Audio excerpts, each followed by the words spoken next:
va falloir que nous fassions attention. La question de la sécurité et la question de la défense est une question très sensible qui engage à la fois les autorités publiques naturellement, mais qui engage aussi les citoyens. Et c'est pour cette raison que citoyens comme pouvoir politique, lorsqu'il s'agit de la défense et de la sécurité, nous devons éviter de tomber dans les pièges de l'émotion.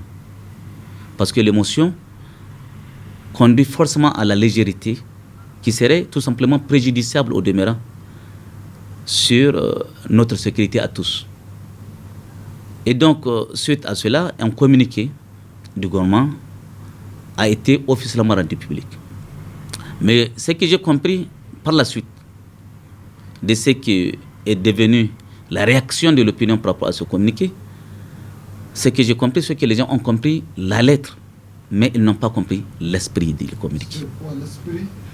L'esprit du communiqué, vous savez, on est dans un état de droit, on est dans un contexte démocratique, et le contexte démocratique, c'est un contexte qui exige que, par exemple, de façon totalement claire, c'est la loi qui le consacre, qu'il y ait séparation des pouvoirs entre l'exécutif et la justice.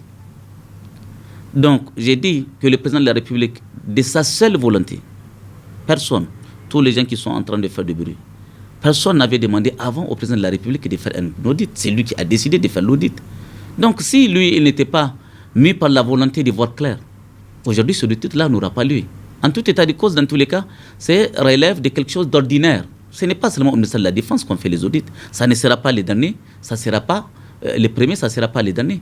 Je peux vous dire que même hier, il n'est pas exclu que le président de la République ait signé des mandats pour diligenter des inspections dans les entités administratives de notre pays.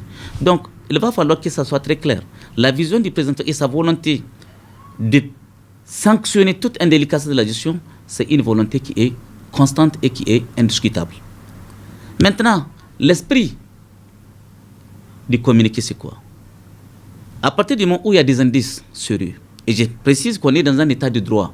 Et l'état de droit, c'est un état où justement il y a des règles en toutes choses. L'État ne peut pas être les justiciers qui sanctionnent. Mais dans sa volonté justement de voir clair, puisque j'ai dit il y a des indices sérieux, pour le moment, les rapports n'est que provisoire. Vous savez, les rapports d'inspection, c'est un rapport qui est soumis aussi au principe du contradictoire, même dans sa phase administrative. On est à cette étape-là. Et à cette étape précisément des choses, la seule chose que le gouvernement peut faire, c'est justement ce qu'il a décidé de faire. C'est-à-dire prendre des mesures conservatoires. Les mesures conservatoires, c'est quoi? Il y a des présomptions d'un certain nombre d'irrégularités qui ont été relevées provisoirement par les rapports. En attendant que la lumière soit faite par les autorités compétentes, y compris les autorités judiciaires, le gouvernement a jugé responsable en ce qui le concerne de prendre des mesures conservatoires qui consistent à faire quoi? Première chose, à regarder tous les marchés suspects et sur la base de ces marchés suspects de demander aux fournisseurs qui sont mis en cause provisoirement de ramener ce qu'ils ont pris indûment. Mais une fois encore, sur la base de la présomption d'innocence, parce que jusqu'à preuve du contraire, ce n'est pas établi. Deuxième chose, les fonctionnaires qui sont justement aussi mis en cause provisoirement. Mais jusqu'à preuve du contraire, leur culpabilité n'est pas établie. Le gouvernement a dit qu'il va prendre des sanctions administratives les concernant. C'est tout ce que le gouvernement peut faire maintenant. Une fois que c'est fait, le processus va se poursuivre. Et lorsque le processus va se poursuivre, c'est à la justice maintenant de décider de qui va payer, comment il va payer. Mais ce n'est pas au gouvernement de le faire. Ça n'a aucun sens qu'aujourd'hui, dans un état de droit, que le gouvernement puisse décider que telle personne, parce que tout simplement il y a une présomption d'elle sur telle faute, je la prends, je la juge et je la condamne. On est dans une démocratie. Mais j'ai dit, il va falloir que nous fassions attention à cela. C'est le débat que, une fois encore, il me semble que la polémique autour de cet audit pose aussi la question du respect des règles démocratiques et de l'état de droit. Le gouvernement, lui, a décidé de faire ce qu'il pense être de son ressort. Il ne peut pas faire autre chose à l'étape actuelle du processus. Ça signifie quoi? Ça signifie que le processus va se poursuivre. Je vais vous faire savoir qu'au départ, on parlait de 1070 milliards de processus. Mais 1070 milliards, c'est en vérité l'ensemble des budgets alloués au ministère de la Défense pendant des années. Et qui englobe quoi? Y compris les soldes des militaires, y compris les carburants, y compris toutes les autres charges du fonctionnement de ce ministère, pas seulement les équipements. Aujourd'hui, les dernières versions du rapport provisoire parlent de 76 milliards à 80 milliards d'irrégularités. Vous voyez, c'est déjà énorme. Et je suis convaincu qu'au fur et à mesure qu'on continue dans les investigations, on ne trouvera pas ce chiffre-là, c'est ma conviction.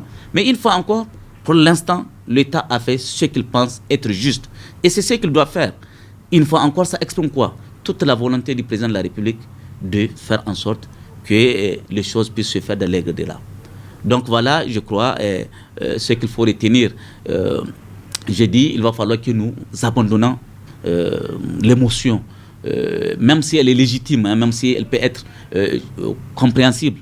Mais il va falloir que nous comprenions que la question de la sécurité, c'est une question très sérieuse. Aujourd'hui, ce que nous devons faire, c'est d'apporter tout notre soutien au président de la République, dans sa volonté justement à s'unir. En particulier, on va revenir sur les efforts du président contre ces genres de choses-là. Je vais prendre 2 exemples. Alors, premier exemple, la Halcia. Ça, c'est une initiative du président de la République. Mais une vision, la Halcia, ce n'est pas seulement une initiative, c'est une vision.